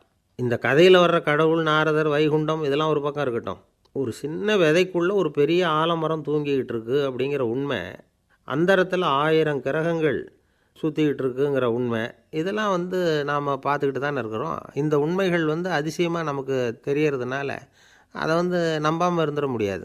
இயற்கையை பரிபூர்ணமாக நம்புங்கள், அந்த நம்பிக்கையே நம்ம வாழ்க்கைக்கு ஆதாரம் அப்படிங்கிறத விளக்கிறதுக்காக தான் இந்த கதை. இந்த காலத்தில் நம்ம பிள்ளைங்களுக்கெல்லாம் இது மாதிரி நம்பிக்கை அதிகமாகவே இருக்குது. ஒரு நாள் ஒரு சின்ன பையன்கிட்ட கேட்டேன், ஏன்பா கடவுள் ஒரு பானைக்குள்ளே ஒரு யானையை நுழைய வச்சுட்டாருன்னு சொன்னால் அதை நீ நம்புவியா அப்படின்னு கேட்டோம். நம்புவேன் சார், அது ஒன்றும் பெரிய அதிசயம் இல்லைன்னா. எப்படிறான்னு கேட்டோம். எப்படின்னா அந்த பானை வந்து அந்த யானையை விட பெருசாக இருந்திருக்கும், அவ்வளவுதான் அப்படின்னு சொல்கிறான். ஒரு ராஜா ஊரெல்லாம் சுற்றி பார்த்துட்டு வரலாம்னு ஒரு நாள் புறப்பட்டு போனார். ஒரு இடத்துல தறி நெசவு வேலை ரொம்ப மும்முரமாக நடந்துக்கிட்டு இருந்தது. ஒரு பெரியவர் தறியால் நெசவு வேலை செஞ்சுக்கிட்டு இருந்தார். பக்கத்தில் ஒரு அழகான பொண்ணு உட்காந்து நூலை சுற்றிக்கிட்டு இருக்குது. ராஜா அந்த பெரியவரை பார்த்து யார் இந்த பொண்ணுன்னு விசாரித்தார். ராஜா அப்படி கேட்டதும் அவருக்கு ரொம்ப பெருமையாக போயிட்டுது. ஏன்னா உட்காந்துருந்தது அவரோட மகள். அரசே, இது என்னுடைய மகள். இவ வேகமாக நூல் தெரிக்கக்கூடியவள். வைக்கோலை எடுத்து இவ தெரிச்சா கூட அது எல்லாம் பவுனிழையாக வெளியில் வரும் அப்படின்னு ஒரு ராசி இவளுக்கு அப்படின்னு ரொம்ப பெருமையாக ராஜா கிட்ட சொன்னார். ராஜா இதை கேட்டதும் அசந்துட்டார். அப்படியா, இவ்வளவு அழகும் சாமர்த்தியமும் உள்ள இந்த பொண்ணு என்னோட வரட்டுமே, இவளை என் மருமகளாக ஆக்கிக்கிறேன் அப்படின்னார் ராஜா. அந்த பெரியவருக்கு ஒன்றும் புரியல. ஏதோ கொஞ்சம் பெருமையாக சொல்ல போவோ அது இப்படி ஆயிட்டுதே அப்படின்னு கவலைப்பட்டார். இருந்தாலும் ராஜா பேச்ச தட்ட முடியுமா, மகளை அனுப்பி வச்சுட்டார். ராஜா அந்த பொண்ணை அரண்மனைக்கு அழைச்சிட்டு வந்தார். அங்கே ஒரு அறையில் வச்சு பூட்டி விட்டார். அந்த ரூமு நிறைய வைக்கோலை கொண்டாந்து போட்டு அடைச்சாங்க. 3 ராட்டைகள் வேறு வச்சுருந்தாங்க. நாளைக்கு பொழுது விடியறதுக்குள்ளே நீ இந்த வைக்கோலையெல்லாம் தங்க இழைகளாக மாற்றி காட்டணும். நாளைக்கு காலம்புற வந்து நான் இந்த அறை கதவை திறப்பேன். உன் தகப்பன் சொன்னது மாதிரி எல்லாம் தங்கமாக மாறி இருக்கணும், இல்லைன்னா நீ உயிர் தப்ப முடியாது அப்படின்னு உத்தரவு போட்டார். பாவம் அந்த பொண்ணு என்ன பண்ணும், பகல் பூரா அழுதுகிட்டே உட்காந்துருக்குது. ராத்திரி பூராவும் தூக்கம் வரல. மறுநாள் அதிகாலை நேரத்தில் யாரோ கதவை தட்டுற சத்தம் கேட்டுது. பயந்துக்கிட்டே கதவை திறக்கிறா. திறந்து பார்த்தா வெளியில் 3 அவலட்சணமான பெண்கள்.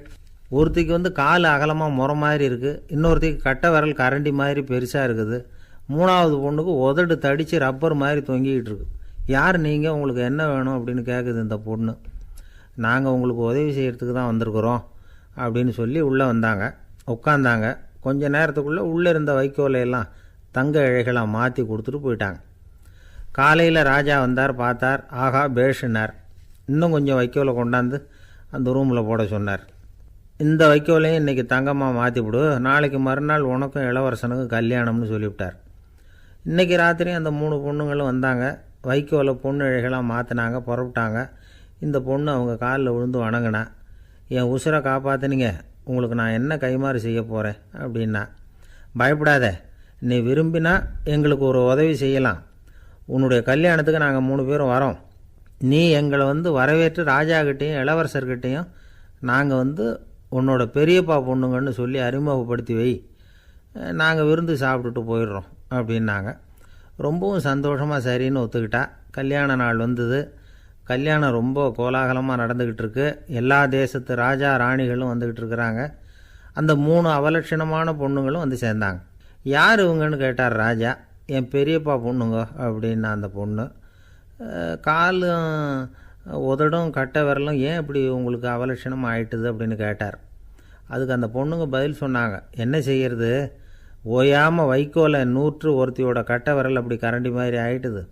நாக்கில் தொட்டு தொட்டு திரிச்சதுனால ஒருத்தியோட உதடு அப்படி ஆயிட்டுது. காலால் கட்டையை அழுத்தி அழுத்தி தறி போட்டதுனால இன்னொருத்தையோட கால் அப்படி ஆயிட்டுது.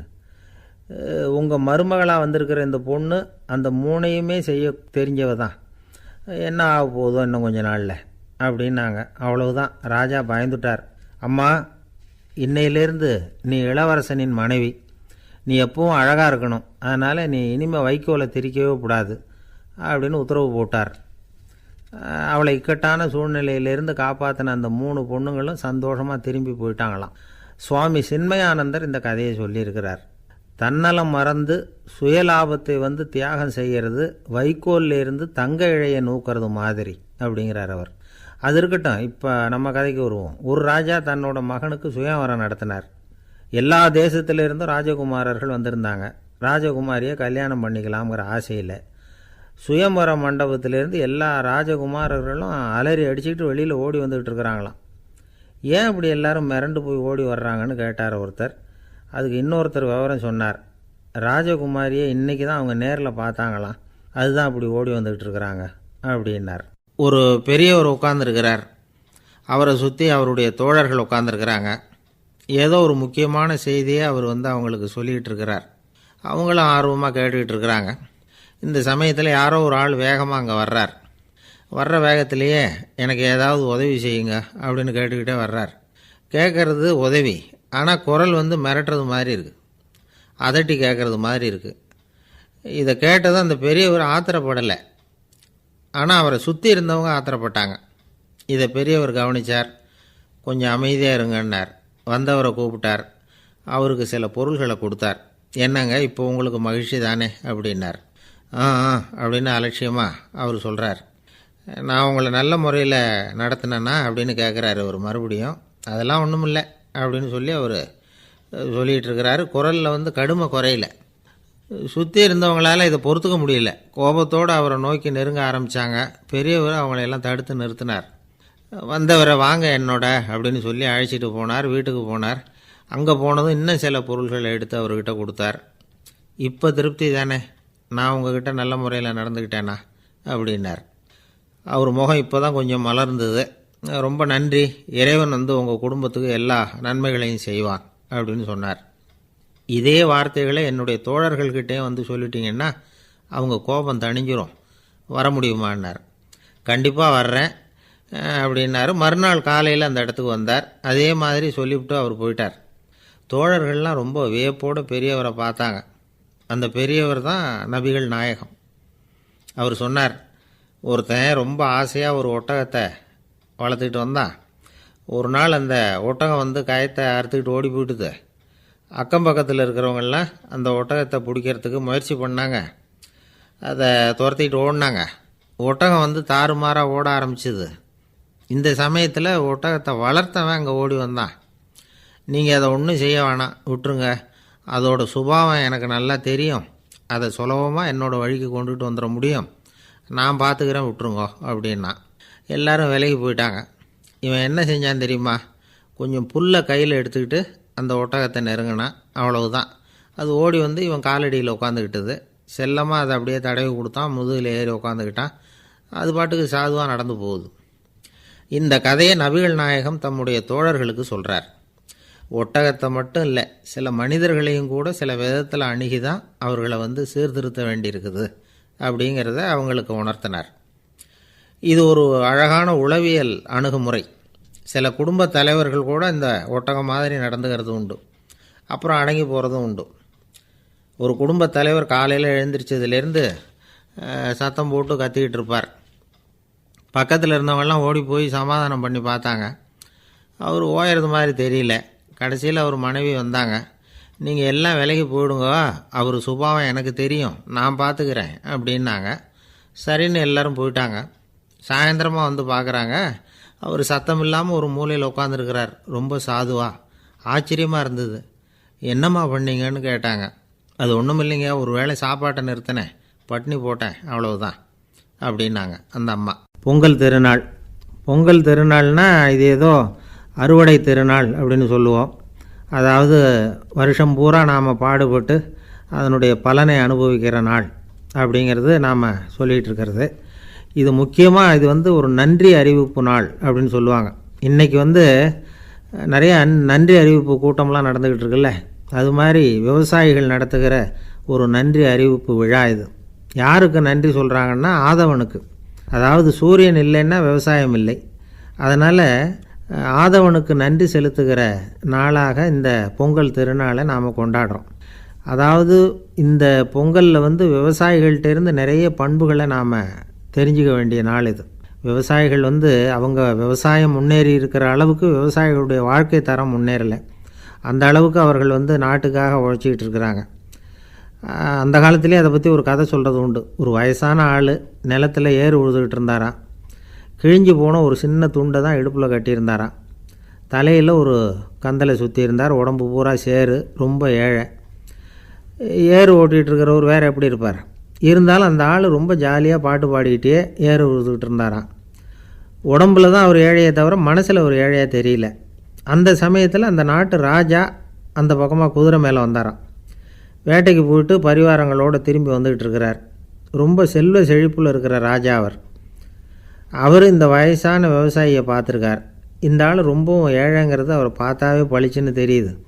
கட்டிக்கிறதுக்கு நல்ல துணி இல்லை, உடம்போ இழைச்சி போயிருக்குது, வயிறு முதுகில் போய் ஒட்டிக்கிட்டு இருக்கு, கண்ணு குழி விழுந்து போயிருக்குது.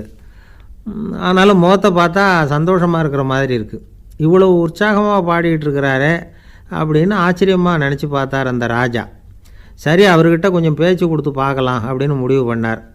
ஐயா பெரியவரே, இப்படி கொஞ்சம் வர முடியுமான்னாராம். பொழுது போகிறதுக்குள்ளே நான் இந்த வயல் பூரா உழவு ஓட்டி ஆகணும், அதனால் பேசுகிறதுக்கு நேரம் இல்லை அப்படின்னாராம் அந்த பெரியவர். என்ன அவ்வளவு அவசரமாக? மீதி இருந்தால் நாளைக்கு உழுதக்கூடாதா? அது சரி, உனக்கு எத்தனை ஏக்கர் நிலம் இருக்குது அப்படின்னு விசாரிச்சிருக்கார் ராஜா. எனக்குன்னு சொந்தமாக உள்ளங்கை அளவு கூட நிலம் கிடையாது. இது எங்கள் முதலாளியோட நிலம். இதை பூராவும் உழுது முடித்தாதான் அவர் கூலி கொடுப்பார். நான் கூலிக்கு உழுதுகிட்டு இருக்கிறேன். உங்ககிட்ட பேசிக்கிட்டு இருந்தால் அவருக்கு துரோகம் பண்ணது மாதிரி ஆகிடும் அப்படின்னாராம். ராஜா குதிரையை விட்டு கீழே இறங்கினார். வரப்பில் நடந்து அந்த பெரியவர்கிட்டே போனாராம். சரி, ஒரு நாள் பூரா உழுதா உனக்கு எவ்வளவு கூலின்னு கேட்டிருக்கார். 8 அணா கூலி கிடைக்கும்னாராம் அவர். இது ரொம்ப காலத்துக்கு முன்னாடி நடந்த ஒரு சம்பவங்கிறதுனால அப்போ 8 அணா கூலிங்கிறது ரொம்ப பெருசு. இருந்தாலும் அதுவும் அந்த ராஜாவுக்கு பெரிய கூலியாக தெரியல. இவ்வளவு தானா, இதை வச்சுக்கிட்டு நீ எப்படி காலம் தள்ளுற அப்படின்னாராம். ஒன்றும் கவலை இல்லை அப்படின்னாராம் அவர். ராஜாவுக்கு ரொம்ப ஆச்சரியமாக போச்சு. 8 அணா கூலி வாங்குகிற இந்த ஆள் கவலை இல்லாமல் இருக்கிறார், ஏராளமான வசதியோடு இருக்கிறன்னா கவலை இல்லாமல் வாழ முடியலையே அப்படின்னு நினச்சி பார்த்துருக்கார். அது சரி, 8 அணாவில் எப்படி குடும்பம் நடத்துகிற அப்படின்னு கேட்டாராம். எனக்கு கிடைக்கிற 8 அணாவில் 2 அணா குடும்பத்துக்கு செலவழிக்கிறேன், 2 அணா பழைய கடனுக்கு கொடுக்குறேன், 2 அணா தர்மம் செய்கிறேன், 2 அணா வட்டிக்கு கொடுக்குறேன், ஒரு குறையும் இல்லைன்னாராம். ராஜாவுக்கு ஒன்றும் புரியல. எனக்கு ஒன்றும் புரியலையேன்னு இருக்கார். ஐயா, எனக்கும் என் மனைவிக்கும் 2 அணா செலவாகுது. வயசான அம்மா அப்பா இருக்கிறாங்க, சின்ன வயசில் என்னை காப்பாற்றினவங்க அவங்க. அந்த கடனுக்கு 2 அணா செலவாகுது, அது பழைய கடன். என் தங்கச்சி ஒருத்தி ஆதரவு இல்லாத நிலைமையில் தன்னுடைய மகனோட என் வீட்டில் இருக்கிறா. அவளுக்கும் அவள் மகனுக்கும் 2 அணா செலவு பண்ணுறேன், அது தர்மம். எனக்கு 2 பிள்ளைங்க இருக்கிறாங்க, அவங்களுக்கு 2 அணா செலவு பண்ணுறேன், அது வட்டிக்கு கொடுக்கறது மாதிரி. பிற்காலத்தில் அவங்க எங்களை காப்பாற்றுவாங்க. அந்த வகையில் நான் திருப்தியோடு வாழ்ந்துக்கிட்டு இருக்கிறேன் அப்படின்னாராம். ராஜாவுக்கு அர்த்தம் புரிய ஆரம்பிச்சுதான். அந்த பெரிய நிலத்தை விலை கொடுத்து வாங்கி அந்த பெரியவருக்கே தானமாக கொடுத்துட்டாராம். இப்போ உழுதவருக்கே நிலம் சொந்தமாகிட்டுது. அன்னையிலேருந்து அரசனுக்கும் ஆறுதல் கிடைச்சிதான். இப்படி ஒரு கதை சொல்லுவாங்க. 8 அணா வருமானத்தை வச்சுக்கிட்டு எப்படி காலத்தை தள்ளுறதுன்னு சொல்கிறதுக்காக இந்த கதையை சொல்கிறதாக யாரும் தப்பாக நினச்சிக்கக்கூடாது. கிடைக்கிறத எப்படி பங்கு போடுறார், எப்படி திருப்தியாக வாழறார் அப்படிங்கிறது தான் முக்கியம்.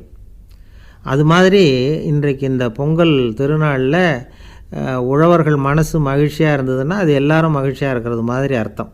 அதனால் அவர்கள்ட்டேருந்து நாம் பாடம் கற்றுக்கணும். சில உழவர்கள் தங்கள் நிலத்தில் விளையிறத தாங்கள் சாப்பிட மாட்டாங்க, அடுத்தவங்கள்ட்ட விற்றுட்டு சந்தையில் போய் வேறு அரிசி வாங்கிட்டு வந்து தான் இவங்க சாப்பிடுவாங்க. அப்படிப்பட்ட விவசாயிகள்லாம் இது உண்டு. பங்கிடுகிற பண்பை உழவர்கள்ட்டேருந்து கற்றுக்கொள்ளுங்கள் அப்படிம்பாங்க. ஒரு ஆள் நிம்மதியாக மகிழ்ச்சியாக இருந்தானா, உங்கள் நிம்மதிக்கும் மகிழ்ச்சிக்கும் என்ன காரணம்னு கேட்டிருக்கார் இன்னொருத்தர். என்கிட்ட இருந்தது பூராவையும் என் பிள்ளைங்களுக்கு சமமாக பங்கு போட்டு கொடுத்துட்டேன், எனக்குன்னு எதுவுமே வச்சுக்கல, அதுதான் நிம்மதிக்கு காரணம்ன்றிருக்கான். உங்ககிட்ட இருந்தது எவ்வளவு இருந்தது அப்படின்னு கேட்டிருக்காரு அவர். மொத்தமாக ஒரு 50,000 ரூபா இருக்கும் அப்படின்னு இருக்கான். அவ்வளவும் பணமாகவே இருந்ததா அப்படின்னு கேட்டிருக்காங்க இவங்க. இல்லைங்க, அவ்வளவும் கடன், அதை தான் பிரித்து கொடுத்துருக்கேன் பிள்ளைங்கக்கிட்ட அப்படின்னு நானும். அவன் ஒரு குரு, இளம் சீடர்கள் எதிரில் உட்காந்துருக்கிறாங்க. குரு பாடம் நடத்திக்கிட்டு இருக்கிறார். சீடர்களுக்கு ஒரு ஆசை, அதாவது ஒரு முக்கியமான மந்திரத்தை நம்ம குருநாதர்கிட்ட இருந்து கற்றுக்கணும் அப்படிங்கிறது அவங்க ஆசை. அது என்ன மந்திரம்னா, இறந்தவரை உயிர்ப்பிக்கக்கூடிய புனித மந்திரம், அதாவது செத்தவங்களுக்கு மீண்டும் உயிர் உண்டாக்குகிற மந்திரம். குருவே, தயவு பண்ணி அந்த மந்திரத்தை எங்களுக்கு உபதேசிக்கணும் அப்படின்னு கேட்டாங்க. அது ரொம்ப ஆபத்தானது, அது என்னத்துக்கு உங்களுக்கு வேண்டாமேன்னாராம் குரு. எங்களுடைய நம்பிக்கை உறுதிப்படுறதுக்காகத்தான் கேட்குறோம், வேற ஒன்றும் இல்லை அப்படின்னாங்களாம் சீடர்கள். பக்குவப்படாத அறிவுங்கிறது ரொம்ப ஆபத்தானது அப்படின்னாராம் குரு. இது சீடர்களுக்கு புரியல. அது எப்படிங்க பக்குவப்படாத அறிவு ஆபத்தானதுன்னு சொல்கிறீங்க, அப்படின்னா என்ன அப்படின்னு கேட்டிருக்காங்க சீடர்கள். குரு அதுக்கு விளக்கம் கொடுத்தாராம்.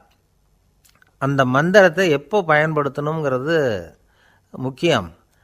அதை அறியக்கூடிய ஞானம் ஏற்படுகிற வரைக்கும் அதை தெரிஞ்சுக்காமல் இருக்கிறது தான் நல்லது, இல்லைன்னா ஆபத்துன்னாராம். ஆனால் அந்த சீடர்கள் அதை கேட்குற மாதிரி இல்லை, ரொம்ப பிடிவாதம் பண்ண ஆரம்பிச்சுட்டாங்க. சரி வாங்க சொல்கிறேன்னார் குரு. எல்லோரும் வந்தாங்க. அந்த புனித மந்திரத்தை அவங்களுக்கு ரகசியமாக உபதேசம் பண்ணார். உபதேசம் பண்ணிவிட்டு அவங்களுக்கு எச்சரிக்கையும் கொடுத்தார். இந்த மந்திரத்தை நல்லா ஆராய்ச்சி பார்த்ததுக்கு அப்புறம்தான் உச்சரிக்கணும். அவசரப்பட்டு எதுவும் செஞ்சிடக்கூடாது அப்படின்னு ஒரு தடவைக்கு பல தடவை எச்சரிக்கை கொடுத்தார். சரின்னு சொல்லிவிட்டு அவங்கெல்லாம் மந்திரத்தை கற்றுக்கிட்டு எழுந்திரிச்சு போயிட்டாங்க. ஒரு நாள் அந்த சீடர்கள் எல்லாம் மணற்பாங்கான இடத்துல அப்படியே நடந்து போயிட்டுருக்கிறாங்க. ஒரு பாலைவன பகுதி மாதிரி ஒரு இடம். அங்கே ஒரு இடத்துல எலும்புகள் குவியலாக கிடந்தது. உடனே இந்த சீடர்கள் முன்ன பின்ன யோசிக்காமல் தியானமும் பண்ணாமல் அந்த மந்திரத்தோட பயனை சோதித்து பார்க்கணும் அப்படின்னு நினச்சிக்கிட்டு அந்த மந்திரத்தை உச்சரிக்க ஆரம்பிச்சிட்டாங்க. அவ்வளோதான். உடனே என்னாச்சு தெரியுமா? அந்த எலும்புகள் எல்லாம் ஓநாய்களாக மாறி அவங்கள துரத்த ஆரம்பிச்சுட்டுது. சீடர்கள் எல்லாம் தலைதெறிக்கி ஓட ஆரம்பிச்சிட்டாங்க. ஓநாய்களும் விடலை, அவங்கள துரத்தி பிடிச்சி கடித்து கொதற ஆரம்பிச்சுட்டுது. அப்போ தான் அந்த சீடர்களுக்கு குரு சொன்ன அறிவுரையோட அர்த்தம் புரிஞ்சுது. பக்குவப்படாத அறிவு ஆபத்தானது அப்படிங்கிறது. அதனால் இதிலேருந்து நாம் தெரிஞ்சுக்க வேண்டியது என்னென்னா, நாம் நம்ம அறிவை வளர்த்துக்கிட்டால் மட்டும் போதாது, அந்த அறிவை எப்போ எப்படி பயன்படுத்தணும் அப்படிங்கிற பக்குவமும் நமக்கு வரணும். அப்போ தான் வாழ்க்கை நல்லபடியாக அமையும். இல்லைன்னா இடைஞ்சல் தான். இந்த காலத்தில் சில சின்ன பிள்ளைங்களுக்கே அறிவு ரொம்ப பக்குவப்பட்டிருக்குங்கிறத உணர முடியுது. ஒரு சின்ன பையன் பள்ளிக்கூடத்தில் மார்க் லிஸ்ட்டு கொடுத்தாங்க, வாங்கிக்கிட்டு அவசரமாக வீட்டுக்கு ஓடினான். எதிரில் வந்த ஒருத்தர் கேட்டார், என்ன அவசரம், ஏன் இப்படி வேகமாக ஓடுறேன்னார். எங்கள் அம்மாக்கிட்ட அடி வாங்கணும், அதுக்காக தான் ஓடுறேன்னா. அடி வாங்கிறதுக்காக இவ்வளவு அவசரம்னார் அவர். அப்படி இல்லைங்க,